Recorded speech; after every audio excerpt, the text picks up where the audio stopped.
Hello students, हमने first theorem पढ़ लिया, ठीक है ना, जो क्या था आपका angle sum property of triangle. जो सेकंड थ्योरम आपका है exterior angle property of triangle. क्या है वो? Exterior angle property of triangle. क्या है?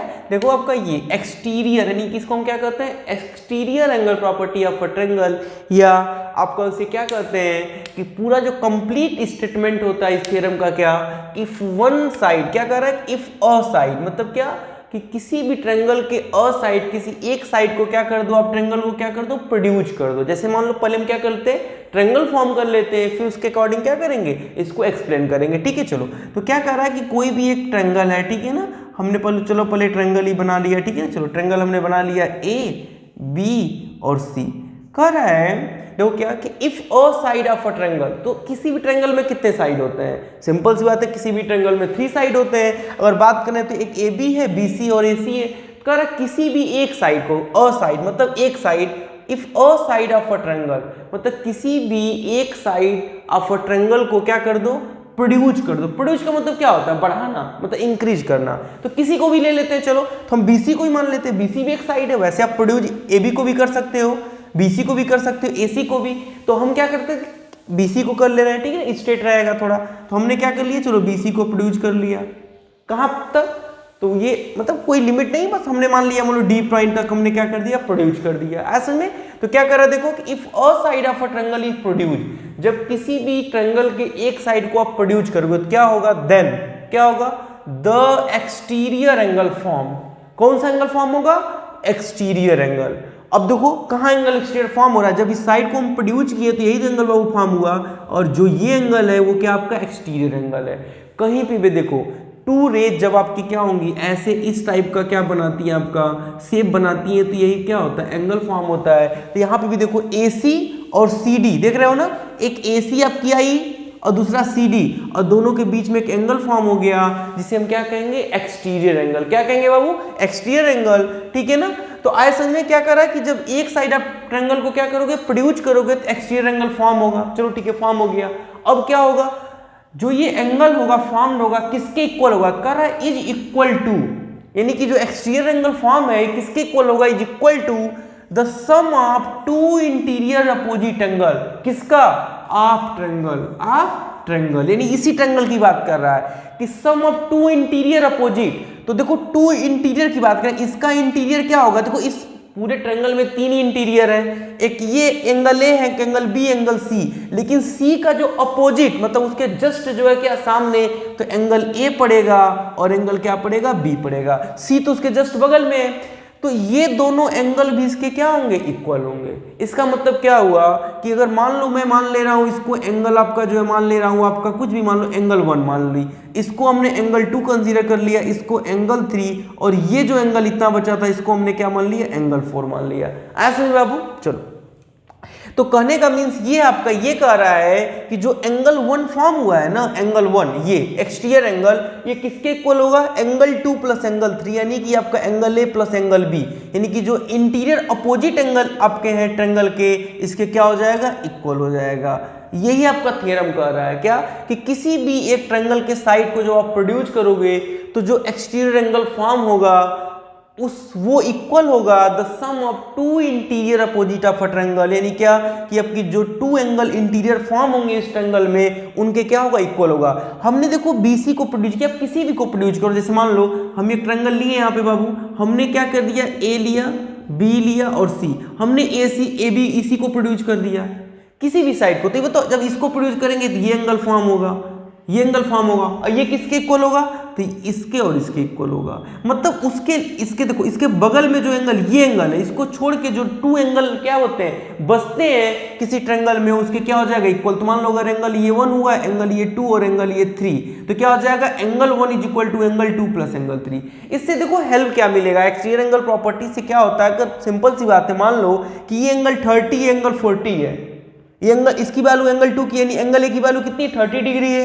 एंगल बी की वैल्यू कितनी 40 डिग्री थी, एंगल वन कितना हो जाएगा, दोनों के सम के इक्वल होगा, 40 30 कितना हो जाएगा 70, यानी एंगल वन की वैल्यू कितनी हो जाएगी 70 डिग्री हो जाएगी। आया समझ नहीं है आपको?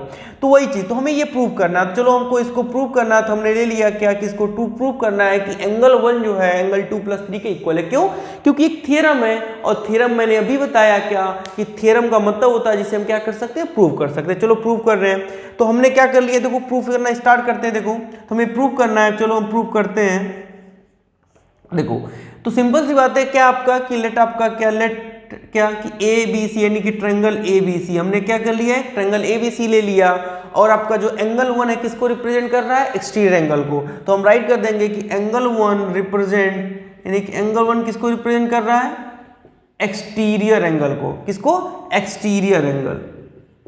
यही तो आपका एक्सटीरियर एंगल है, एंगल वन। ठीक है, चलो अब हम सिंपल सी बात है, अभी इसके पहले यानी क्यों कि अभी हम जस्ट बिफोर क्या किए हैं कि angle sum property of triangle पढ़े ना, अभी जस्ट बिफोर क्या पढ़े हैं कि angle sum property of triangle.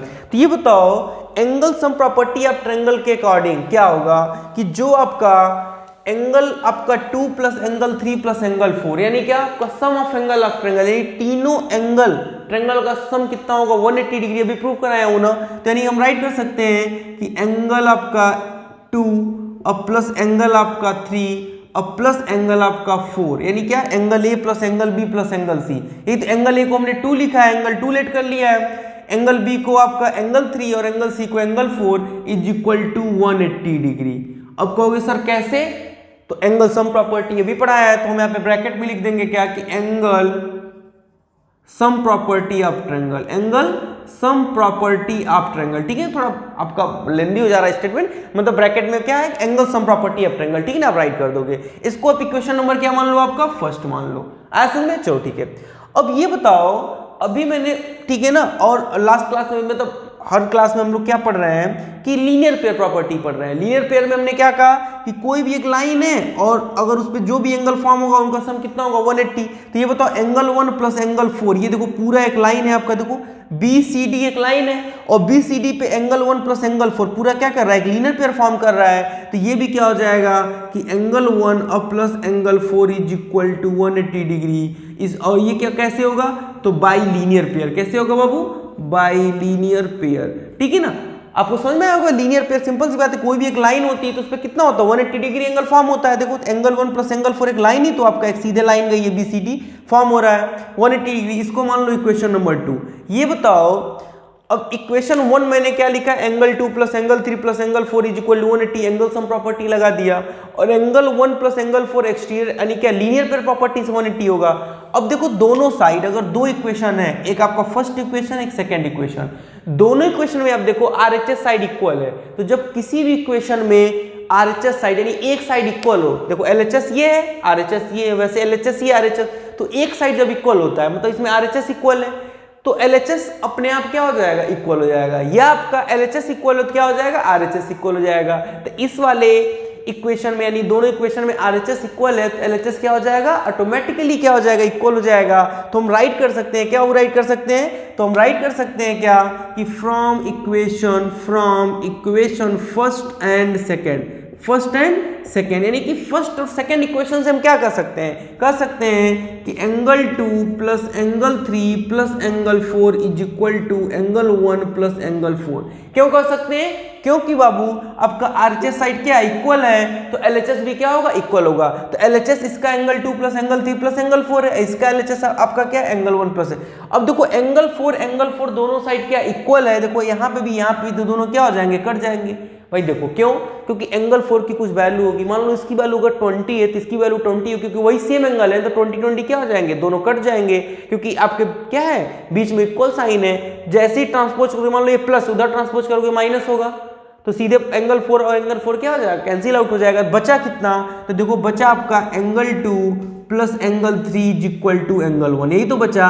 और यही तो हमें क्या करना था, प्रूव करना था कि जो एंगल 1 है किसके इक्वल है, एंगल 2 + एंगल 3 के। देखो हमने क्या कर दिया, प्रूव कर दिया कि जो एंगल 1 की वैल्यू है किसकी है, एंगल 1 की वैल्यू 2 और 3 के क्या इक्वल है, और यही एंगल इस ट्रायंगल में क्या था, एक्सटीरियर एंगल था। ठीक है ना, जो किसके इक्वल है, the sum of the 2 interior opposite angle of a triangle. ऐसा में तो ये क्या थी आपकी एक्सटीरियर एंगल प्रॉपर्टी थी क्या कि जब किसी भी ट्रायंगल के साइड को हम प्रोड्यूस करते हैं बाबू तो क्या होता है एक्सटीरियर एंगल फॉर्म होता है जो sum of two interior opposite angle के क्या होगा इक्वल होगा। ऐसा में अब इस पे क्या होगा हम एक्सरसाइज जो 6.3 सॉल्व करेंगे मेनी क्वेश्चन क्या होगा इसी पे यानी क्या होगा maximum question angle sum property of triangle और exterior angle property of triangle पे क्या होगा सॉल्व होगा। ठीक है तो ये आपका क्या हो गया प्रूफ हो गया क्या कि आपका क्या कि एक्सटीरियर एंगल किसके इक्वल होता है इंटीरियर अपोजिट एंगल के क्या होता है इक्वल होता है। ठीक है चलो अब नेक्स्ट हम क्या करेंगे एक्सरसाइज आपका क्या करेंगे सॉल्व करेंगे कौन सा 6.3 ये क्या था आपका इंट्रोडक्शन पार्ट था। ठीक है चलो